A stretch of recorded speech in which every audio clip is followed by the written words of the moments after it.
بسم اللہ الرحمن الرحیم۔ یہاں پر کہ پوری قوم وہ ایک لیڈر کے پیچھے چل رہی ہے، ان کا ایک روب و دبدبہ ہے۔ ایسا نہیں کہ لوگ ان سے ڈرتے ہیں، بلکہ یہ ہے کہ ان کی قدر کرتے ہیں۔ یہ قوم کیسے ترقی نہیں کرے گی کہ جو دوسروں پر انحصار نہیں کر رہی ہے، جو سوئی سے لے کر جہاز تک وہ خود بنا رہے ہیں۔ بسم اللہ والصلاۃ والسلام علی رسول اللہ وآلہ وآلہ۔ السلام علیکم ورحمۃ اللہ وبرکاتہ۔ میں ایران کیوں گیا، ایران کا دورہ کرنے کا کیا مقصد تھا، اور ایران کو میں نے کیسا پایا۔ آج اس ویڈیو میں بتانا چاہتا ہوں کہ میرے اس دورے کے کیا خفیہ مقاصد تھے، کیا ہڈن ایجنڈا تھا۔ ہمارے ہاں لوگوں کو عادت ہے بال کی کھال اتارنے کی اور خفیہ مقاصد تلاش کرنے کی، تو اسی لیے انکشافات میں آپ کے سامنے کرنے جا رہا ہوں کہ آخر وہ کیا وجوہات بنی کہ ایسے وقت میں نے ایران کا دورہ کیا۔ سب سے پہلی جو وجہ ہے، بنیادی مقصد، اساسی غایت، وہ یہ ہے کہ ایران میں موجود اہل البیت علیہ السلام کے ادرحہ مقدسہ یعنی ضریح مبارک، ان کے مراقد طیبہ، ان کی زیارت کرنا۔ اور یہ بھی آپ کو معلوم ہوگا کہ ایران کا جو طوس شہر ہے، جس کا ابھی نام مشہد ہے، مشہد جس کو مشہد مقدس کہا جاتا ہے، وہاں پر امام علی ابن موسیٰ الکاظم الرضا علیہ السلام علیہم السلام، ان کی ذریح مبارک ہے، امام علی رضا کی جو مشہور ہیں۔ اور یہ صرف شیعہ ہی ان کی زیارت نہیں کرتے، بلکہ اہل سنت والجماعت کے جلیل القدر ائمہ، انہوں نے اپنی کتاب کے اندر امام علی رضا علیہ السلام، ان کے حالات زندگی لکھے ہیں، جیسے ابن حبان ہو گئے۔ اور اہل سنت علماء بھی وہاں کی زیارت کیا کرتے تھے قدیم زمانے میں، کوئی آج کی بات نہیں ہے۔ اور اس کا حوالہ ریفرنس میں نے کتاب الثقات جو کہ ابن حبان کی ہے، ان کے حوالے سے جو میں نے ویڈیو بنائی ہے مشہد مقدس کی ڈاکومنٹری، اس میں نے یہ حوالے دیے ہیں، وہ ویڈیو آپ دیکھ سکتے ہیں۔ تو بہرحال سب سے پہلا مقصد تو یہ تھا۔ اور گزشتہ سال جو میں نے ایران کا دورہ کیا وہ بہت مختصر تھا، میں صرف مشہد گیا تھا اور تہران کی کچھ زیارتیں میں نے کی تھیں، قم میں نہیں گیا تھا۔ تو میری خواہش یہ بھی تھی کہ قم کی بہت تعریف میں نے سنی ہے کہ وہاں پر علماء ہیں، علم کا معدن ہے، مخزن ہے، تو وہاں کا دورہ کروں اور علماء سے ملوں۔ میں جہاں بھی جاتا ہوں میری کوشش یہ ہوتی ہے کہ وہاں پر وہاں کی لائبریریوں کا دورہ کروں، علماء سے ملوں، ان کے پاس بیٹھوں۔ میرا یہی ایک شوق اور مشغلہ ہے، جسے آپ کہہ سکتے ہیں کہ ایک طالب علم کا جو شوق ہوتا ہے۔ تو قم کی میں نے بہت تعریف سنی تھی، اس لیے زیارات سے فارغ ہونے کے بعد قم، بلکہ قم میں پہلے ہم وہاں پہ گئے، اور قم میں جو زیارات موجود ہیں، جیسے حضرت فاطمہ جنہیں معصومہ قم بھی کہا جاتا ہے، وہاں ان کی زیارت کی اور وہاں کی تجلیات دیکھی، وہاں پر دعا وغیرہ کی، مناجات کی، اور پھر وہاں کے علماء سے ملاقاتیں ہوئیں، اور اسی طرح جو دیگر زیارات ہیں مشہد میں گیا۔ اب اوورآل میں بتانا چاہتا ہوں کہ پورے ایران کو میں نے کیسا پایا ہے، اور وہاں جو ہماری انٹری ہوئی، دخول ہوا اس ملک کے اندر، تو وہ سب مراحل کیسے تھے۔ میں نے یہ ایک چیز یہاں پر لکھی ہوئی ہے اپنے موبائل کے اندر، میں اس کو نوٹ کرتا رہا۔ پہلی بات تو یہ بتاؤں آپ کو کہ پاکستانی وقت کے مطابق رات 9:20 پر ہم تہران ایئرپورٹ پر اترے، اور کسی ملک میں جا کر وہاں کا جو سب سے پہلے جو ایکسپیرینس ہوتا ہے وہ وہاں کے لوگوں کو دیکھ کر، امیگریشن کی چیزوں کو دیکھ کر آپ کا جو ایکسپیرینس ہوتا ہے وہ آپ اس چیز کو محسوس کرتے ہیں۔ تو یقین جانیے کہ ایئرپورٹ پر جب ہم اترے ہیں اور امیگریشن ہوئی ہے اور سامان لینے کا جو مرحلہ ہے تقریباً 2 منٹ تھا، یعنی اس 2 منٹ کے اندر ہماری امیگریشن ہوئی، اور کسی نے بھی یہ ہماری اس طرح کی چیکنگ نہیں کی کہ جسم کو ہاتھ لگایا ہو اور کوئی چیز تلاش کی ہو، جس میں وہاں پر ایئرپورٹ کے اوپر ایسا کوئی سسٹم وہاں پر دیکھنے کو نہیں ملا، اور نہ ہی کوئی اس طرح کی ایکٹیویٹی انہوں نے کی۔ بس پاسپورٹ لیا اور جو ان کے قانونی کام ہوتے ہیں وہ انہوں نے کیا۔ پھر وہاں سے آگے گاڑی میں ہم سوار ہوئے اور ہوٹل تک پہنچے، تہران ایئرپورٹ پر اترے تھے، اور وہاں سے قم ہم گئے۔ یہ درمیان کا جو تقریباً فاصلہ ہے 1 گھنٹے کے اندر یہ طے ہوا۔ سڑکیں وہاں پر اتنی شاندار ہیں، اتنی شاندار سڑکیں ایران کے اندر بنی ہوئی ہیں کہ وہ صرف شہر ہی نہیں، جو ترقی یافتہ شہر جسے کہتے ہیں ہر ملک کے اندر ہوتے ہیں، قم ہے، مشہد ہے، تہران ہے، بلکہ وہاں کے جو گاؤں ہیں، گاؤں دیہاتوں کے اندر سڑکوں کا عالم یہ ہے کہ ہائی ویز بنے ہوئے ہیں، بڑے بڑے موٹر ویز ہیں۔ تو اس لیے یہ جو فاصلہ ہے قم سے تہران کا، یہ 1 گھنٹے کے اندر وہ طے ہو گیا، اور بہت الحمدللہ خیریت کے ساتھ ہم اپنے ہوٹل وہاں پر پہنچ گئے۔ ایران کے جو لوگ ہیں ان کو ہم نے بہت نرم مزاج پایا ہے۔ ہاں، ہر ملک کے اندر اونچ نیچ ہوتی ہے، اور ہمارے اردو میں کہا جاتا ہے نا کہ 5 انگلیاں برابر نہیں ہوتی، اور ہمارے پشتو میں بھی محاورہ ہے کہ 15 گوتے برابر ہی نہیں۔ تو 5 انگلیاں تو کبھی برابر نہیں ہوتی، اس کا مطلب یہ ہے کہ اچھے برے لوگ، چیٹر ہر طرح کے ہر ملک کے اندر ہوتے ہیں۔ عوام میں ملے جلے لوگ ہمیں ملے ہیں، چیٹر لوگوں سے بھی واسطہ پڑا ہے، اور اس کی میں مثال بھی آپ کو آگے جا کے دوں گا۔ تو لیکن یہ ہے کہ اوورآل جو لوگوں کو دیکھنے میں ملا کہ وہ لوگ صفائی کا بہت خیال رکھتے ہیں۔ ایران میں بہت صفائی ہے، یعنی پورے ایران کے اندر جو میں گیا ہوں، میں نے دیکھا ہے جس جگہ میں جا سکا ہوں، اور ٹرین میں بھی ہم نے سفر کیا ہے مشہد سے لے کر قم تک، تقریباً کوئی 15 گھنٹے کا یہ سفر تھا۔ رات کا ایک بڑا حصہ اس میں گزرا، اور پھر صبح اور جو دن کا جو وقت تھا، یعنی ایران میں نے یہ دیکھا ہے، خواہ تہران ہو، قم ہو، مشہد ہو، نیشاپور ہو، کسی جگہ پر کچرا نہیں ملے گا، کچرا، بالکل کچرا موجود نہیں ہے۔ اور ایسا تو ہو ہی نہیں سکتا کہ یعنی وہاں پر گٹر ابل رہے ہوں، سڑک پر چلتے ہوئے رستہ نہ ہو اور بدبو آ رہی ہو، گٹر ابل رہے ہیں، سڑک کے اوپر گندگی موجود ہے، کچرے کے ڈھیر ہیں، مچھر ہیں، یہ چیزیں ایران کے اندر دیکھنے کو نہیں ملی۔ تو اس چیز سے میں بہت متاثر ہوا ہوں کہ آخر یہ کیا وجہ ہے کہ یہ اتنی صفائی ہے، گویا کہ یہ سڑکوں کو بالکل پالش کرتے ہیں. اور دیکھنے کو یہ ملا کہ راتوں میں وہ سڑکوں کی صفائی ہو جاتی ہے. لوگ اپنے گھروں کا جو کچرا ہے وہ گھر کے دروازے کے باہر رکھ دیتے ہیں اور رات کوئی گاڑی آتی ہے وہ لے جاتے ہیں. سڑک پر کوئی کھڈے موجود نہیں جس طرح ہمارے ہاں کی حالت ہے. یعنی شارع فیصل پر بھی اگر آپ جائیں تو کھڈے آپ کو ملیں گے. نیشنل ہائی وے ملیر پر آپ جائیں اچانک سے کھڈا آ جائے گا اور سال گزر جاتے ہیں لیکن اس کی کوئی مرمت نہیں ہوتی ہے. اور اسی لیے ہمارے ہاں لوگوں کو کمر کا عرضہ ہے, بیماریاں بڑھ رہی ہیں, پولوشن ہے, فضائی آلودگی یہاں پر کراچی کے اندر پائی جاتی ہے. پورے ملک میں ہماری حالت یہی بنتی جا رہی ہے. تو اس طرح کا کوئی سین وہاں پر دیکھنے کو نہیں ملا ہے. اس لیے میں یہ چاہوں گا کہ جو لوگ وزٹ کرنا چاہتے ہیں اور دنیا دیکھنا چاہتے ہیں تو سب سے پہلے, چونکہ ایران سستا بھی بہت ہے, آپ یہاں سے جا سکتے ہیں, بائی روڈ بھی جا سکتے ہیں اور ہمارے ساتھ سرحد ملتی بھی ہے, تو اس لیے آپ بائی روڈ وہاں پر جائیں, وہاں کا وزٹ کریں. اور ہمیں سیکھنا چاہیے, اپنے پڑوس سے ہمیں سیکھنا چاہیے. انڈیا تو نہیں جا سکتے ہیں, افغانستان کے حالات بھی اس طرح ہے, کم از کم ہم ایران چلے جائیں یا چائنا اگر جا سکتے ہیں تو ان ممالک کا دورہ کریں. کہنے کا مقصد یہ ہے کہ ہم ارد گرد لوگوں سے ملیں تاکہ کم از کم مسلمانوں سے تو ملیں نا. مسلمانوں سے تو ہمیں کوئی روکنا نہیں چاہیے کہ ہم ان سے کیوں مل رہے ہیں اور کیا وجہ ہو سکتی ہے. اور یہاں میں پاکستانی امیگریشن کی بھی تعریف کرنا چاہتا ہوں. اس کی وجہ یہ ہے کہ جب ہم واپس یہاں پر آئے ہیں تو الحمدللہ ہم یعنی کوئی اس طرح کی تکلیف نہیں ہوئی ہے. پچھلے سال جب میں آیا تھا تو کچھ سوالات کیے گئے تھے, لیکن اس دفعہ میں نے دیکھنے کو یہ ملا ہے کہ کافی تبدیلی آئی ہے ہمارے رویوں کے اندر بھی. اور اللہ سبحانہ و تعالیٰ سے میری دعا ہے کہ ہمارے یہ رویے اسی طرح آگے جائیں اور ہم ایک دوسرے کے اوپر شک نہ کریں, اور جو بات ہے اس کو بالکل واضح ہونی چاہیے. تو یہ بات یہاں پر میں آپ کے سامنے کرنا چاہ رہا تھا. اچھا, اسی طرح میں نے آپ کو بتایا کہ صفائی ستھرائی بہت ہے, انفراسٹرکچر جو ہے بہت مضبوط ہے. وہاں پر چیزوں کے اندر جو ملاوٹ ہے وہ آپ کو دیکھنے کو نہیں ملے گی. اور خواتین کے جہاں تک جو بات ہے, خواتین وہ اپنی بات کرنے کے اندر آزاد ہیں. اور سننے کو یہ ملتا ہے کہ وہاں پر بہت سختی ہے, اگر کوئی خاتون اس کے سر پر دوپٹہ نہیں ہے تو اس کو مارا جاتا ہے, پیٹا جاتا ہے, سر عام اس کو کوڑے لگائے جاتے ہیں. یہ اس طرح کی باتیں سنی ہوئی تھیں, لیکن اس طرح کوئی چیز دیکھنے کو نہیں ملی. تہران میں ایسے خواتین کو دیکھا کہ جن کے سر پہ دوپٹے نہیں تھے, پینٹ شرٹ جینس پہنی ہوئی عورتیں ہوتی ہیں وہاں پر. اور اگر آپ کسی جگہ پہ بیٹھے ہوئے ہیں تو خاتون آ کر, آپ سیٹ خالی ہے تو خاتون آ کر بیٹھ جائے گی, خواہ گاڑی ہو یا کسی ایئرپورٹ پر آپ بیٹھے ہوئے ہیں تو وہ یہ نہیں دیکھے گی کہ آپ مرد ہیں. تو یہ چیز وہاں پر دیکھنے کو ملی ہے, اور اس طرح کے اتفاقات ہوئے ہیں. وہاں پر میں ایئرپورٹ پہ بیٹھا ہوا تو ایک خاتون آ کر بیٹھ گئی, مجھے معلوم نہیں تھا کہ برابر میں خاتون بیٹھی ہوئی ہیں, اور چونکہ پینٹ شرٹ پہنی ہوئی تھی. کافی دیر بعد جب مجھے خیال آیا, میں نے اس طرف دائیں طرف دیکھا تو خاتون بیٹھی تھی, تو میں پھر وہاں سے اٹھ کے چلا گیا. لیکن وہ اس چیز کو معیوب نہیں سمجھتے, وہ محسوس نہیں کرتے ہیں. تو یہ جو ایک پروپیگنڈا ہے ایران کے بارے میں, جو خاص طور پر جو ویسٹرن میڈیا جو کرتا ہے, اور اس سے متاثرہ ہمارے ہاں جو لوگ ہیں, جناب وہاں پہ خواتین پہ ظلم ہو رہا ہے, خواتین کو پابند سلاسل کیا جاتا ہے, مارا جاتا ہے, کوڑے لگائے جاتے ہیں, یہ سب اس طرح کی کوئی چیز دیکھنے کو نہیں ملی ہے. ہاں, جو نجف مشہد ایئرپورٹ پہ یہ دیکھنے کو ملا کہ وہاں انہوں نے خواتین اہلکار وہاں پر مقرر کی ہوئی ہیں ایئرپورٹ کے اوپر, جو لوگوں کو یہ ترغیب دیتی ہیں کہ آپ دوپٹہ کریں, اسکارف کریں, یہ ثواب ہے اس کے اندر, اور یہ ایک خاتون کی عزت ہے اور زیور ہے, اس طرح کی وہ ترغیب دیتی ہیں. لیکن تہران ایئرپورٹ پر یہ بھی دیکھنے کو نہیں ملا, اور قم میں بھی یہ دیکھنے کو نہیں ملا. تو بہت آزادی ہے خواتین کے حوالے سے. تو میں یہ کہنا چاہوں گا کہ وہ لوگ جو پروپیگنڈا کرتے ہیں اور جھوٹ بولتے ہیں, یا ویسٹرن میڈیا سے متاثر ہو کر یورپ کی جو میڈیا ہے جو پروپیگنڈا کرتا ہے ہمیشہ مسلمانوں کے خلاف اور ایران کے خلاف, پاکستان کے خلاف بھی ہوتا ہے, تو یہ اس ذہنیت سے کم از کم میں تو باہر آ گیا ہوں. میں نے تو اپنی آنکھوں سے دیکھ لیا کہ ایسی کوئی بات نہیں ہے. وہاں خواتین کے حقوق موجود ہیں, خاتون آزاد ہے, بالکل آزاد ہے. جس طرح ایک مرد آزاد ہے اس طرح ایک خاتون بھی آزاد ہے. جب ہم ایران میں تھے تو ایک ویڈیو سوشل میڈیا پہ بہت گردش کرتی رہی, جس میں ایک حوزہ کے ایک شخص کو دکھایا گیا ویڈیو کے اندر, جس نے ایک نفسیاتی ہاسپٹل کے اندر ایک خاتون تھی جو اپنے بچے کو لیے ہوئی تھی اور وہ چیک اپ کے لیے آئی تھی, اس کی ویڈیو بنائی, کچھ تصاویر لی, جس پر اس خاتون نے اس حوزہ کے جو اسٹوڈنٹ تھے یا عالم تھے ان کے ساتھ گفتگو کی اور چیخی چلائی. تو سوشل میڈیا پہ وائرل ہوئی یہ بات. میں نے وہاں کے ایرانیوں کو دیکھا کہ وہ لوگ یہ کہہ رہے تھے, اور حوزہ کے لوگوں نے یہ بات کہی کہ اس میں غلطی جو ہے اس مرد کی ہے, وہ عورت کی حمایت کر رہے تھے. تو ایسا بالکل نہیں ہے خواتین کے حوالے سے. اس کو میں بار بار اس لیے کہہ رہا ہوں, کلیئر کر رہا ہوں کہ میں نے اپنی آنکھوں سے ایک چیز دیکھی ہے اور میں وہ آپ تک پہنچا رہا ہوں. اسی طرح یہ بات دیکھی وہاں پر کہ پوری قوم وہ ایک لیڈر کے پیچھے چل رہی ہے.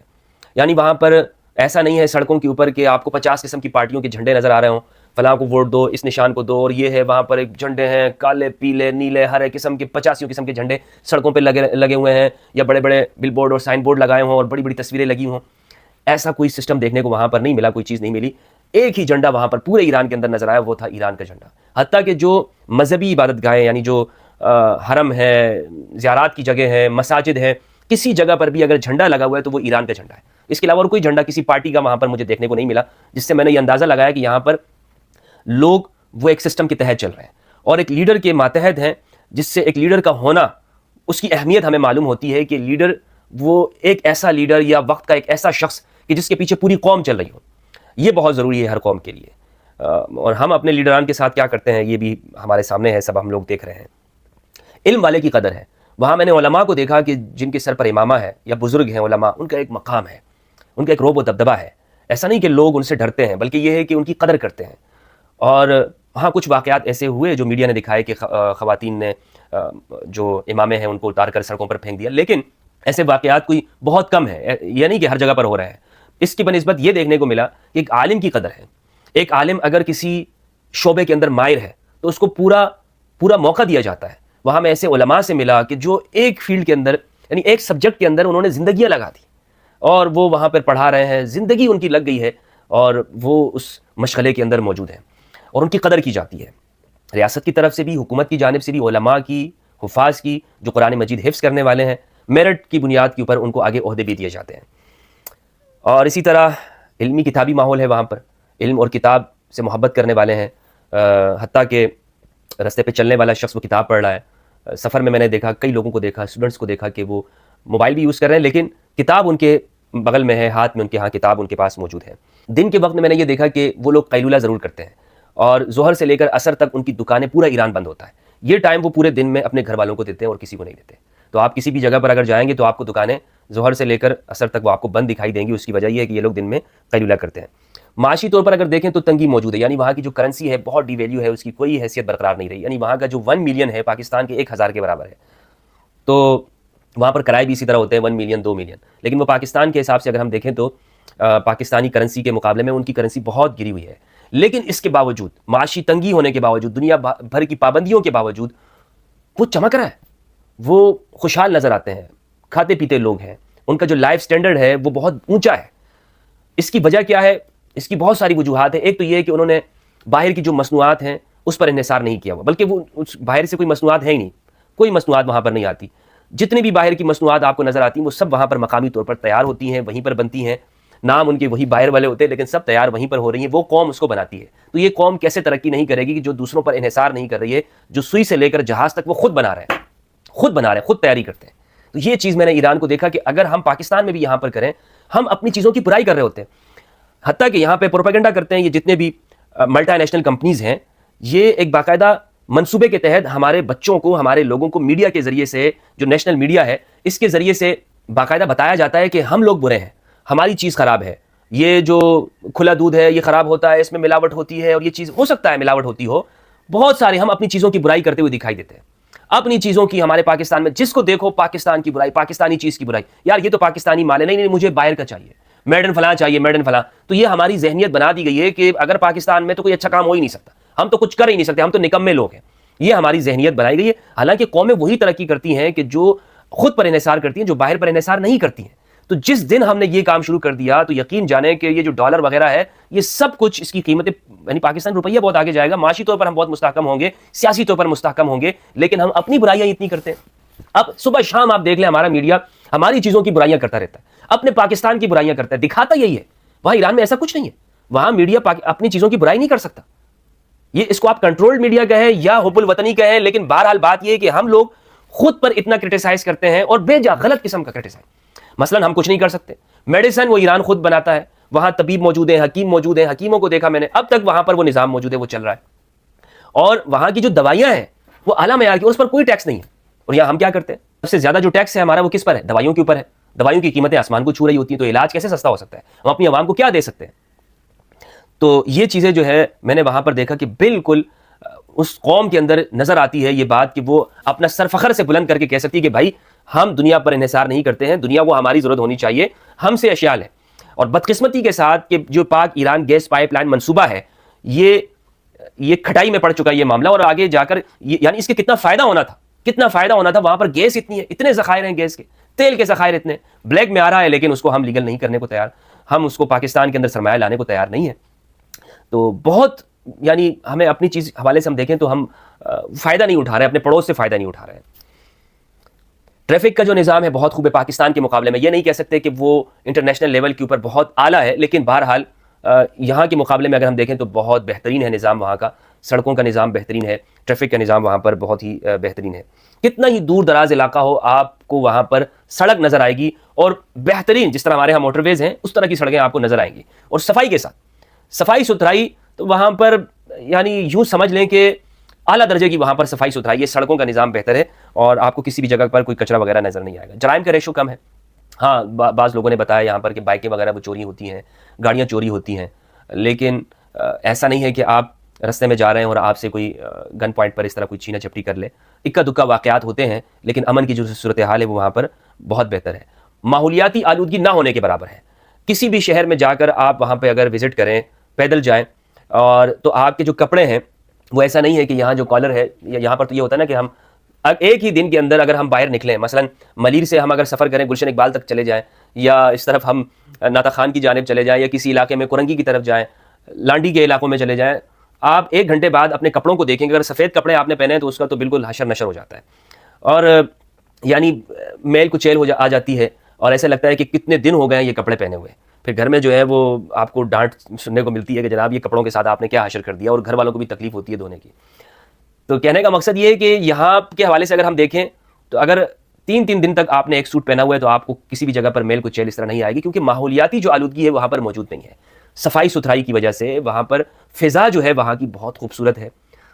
سانس آپ کو اچھی فیلنگ آپ کو آتی ہے. اگر آپ میڈیٹیشن کرتے ہیں، مراقبہ کرتے ہیں، وہ فضا مقامات ہیں وہاں پر، وہاں جا کر آپ ایک سکون اور اطمینان آپ محسوس کریں گے کہ آپ کے باڈی کے اندر وہ ایک انرجی وہاں پر آ گئی ہے.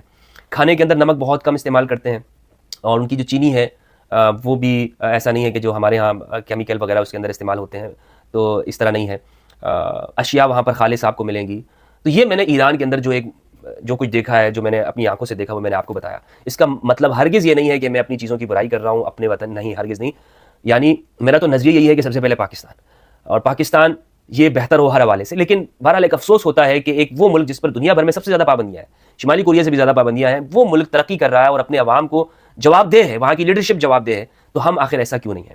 تو یہ وہ خفیہ مقاصد تھے، مشکوک مقاصد تھے جو میں نے وہاں پر اس کو دیکھا ہے. اور باقی علمی طور پر میں نے استفادہ کیا، وہاں پر علماء سے ملا ہوں، جلیل القدر علماء سے وہاں گفتگو ہوئی ہے. انشاءاللہ ان ویڈیوز کو میں پبلک بھی کرنے کی کوشش کروں گا کہ جہاں تک ممکن ہو سکے. عربی زبان میں ہوئی ہیں اور اس کو میں ٹرانسلیٹ کر کے آپ کے سامنے پیش کر سکوں.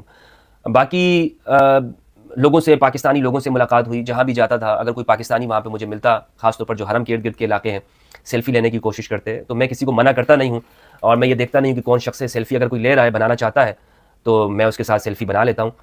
خواہ میری جان پہچان ہو یا نہ ہو. اکثر لوگوں سے تو میری جان پہچان نہیں ہوتی ہے، تو سیلفی لوگ بنانے کی وہ ایک محبت ہے لوگوں کی، اس لیے میں کسی کو منع نہیں کرتا ہوں.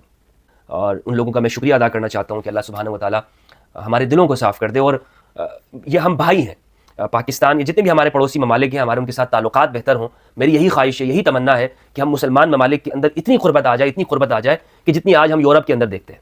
ہماری کوشش ہوتی ہے نا کہ ہم یہاں سے نکل کر یورپ کے ممالک میں چلے جائیں، اور پھر وہاں ایک شنجن کا ویزا آ جاتا ہے، پھر پورے یورپ میں آپ گھوم سکتے ہیں. یہی ہم سنتے رہتے ہیں نا، اور لوگ کوشش کرتے ہیں جناب پرتگال نکل جائیں اور وہاں سے پھر پورے یورپ میں پھیل جائے. تو یہ چیز ایسا کیوں نہیں ہو سکتا کہ ہم اگر کوئی پاکستان کا ویزا لے لے تو ایران بھی جا سکے، وہ سعودی عرب بھی جا سکے، وہ امارات بھی، یو اے ای بھی، اور قطر، ترکیہ، ان سب ممالک جا سکے. کیوں؟ ہم مسلمانوں کا آپس میں ٹرسٹ نہیں ہے نا. اسلام ہمیں یہی حکم دیتا ہے کہ ہم آپس میں یہ بھروسہ قائم کریں، انما المؤمنون اخوہ، مومن بھائی ہیں. کہاں بھائی؟ قرآن ہمیں درس دے رہا ہے، لیکن ہم نے اپنی الگ الگ شناختیں قائم کی ہوئی ہیں، الگ الگ شناختیں، اور اسی کے اوپر جھگڑے، اسی کے اوپر ایک دوسرے کے گلے کاٹ رہے ہیں، اسی کے اوپر ایک دوسرے کو مار رہے ہیں. تو یہ وہ ساری چیزیں ہیں کہ جو میں نے ایران میں دیکھی ہیں. میں دعا گو ہوں پروردگار سے کہ اللہ رب العزت ہم سب کو یہ توفیق عطا فرمائے کہ ہم یہ کوشش کریں کہ ہم غلط فہمیوں کا خاتمہ کریں اور ایک دوسرے کے قریب ہونے کی کوشش کریں. بہت بہت شکریہ. السلام علیکم ورحمۃ اللہ. Thanks for watching.